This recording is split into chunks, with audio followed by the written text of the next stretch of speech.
So I recently had a birthday, and one of my presents was this ESR Find My Wallet, which is the Geo series, and it's designed for MagSafe. It's easy to find in RFID blocking. And the reason why I wanted this was so that way I could have was because even though I have a Ridge wallet, which is a great wallet, I wanted one with built-in my supports. That way no one could take like a tracker or an AirTag out if they steal my wallet. So looking around the rest of this box, this is ESR Tech Made Easier. This is a black one.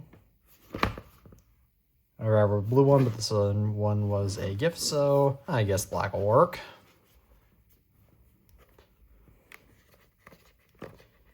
So without further ado, let's go ahead and let's unbox this. Oh. Didn't even see that.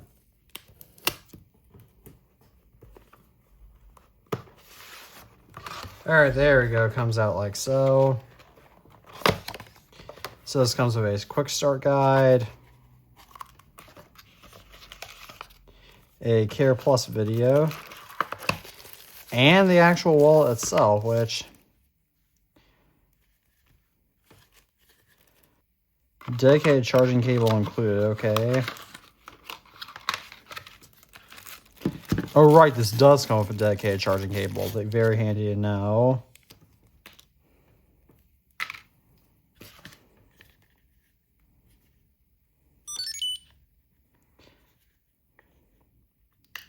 All right, you can charge it like so with this little MagSafe like connector. And I will go ahead and set up this wallet now. So it looks like I probably need to charge my ESR wallet. So as always, thank you all for viewing this video. I'm the iTunes Fanboy, and do you own one of these wallets? If so, what are your experiences with it? Please comment that down below, and peace out.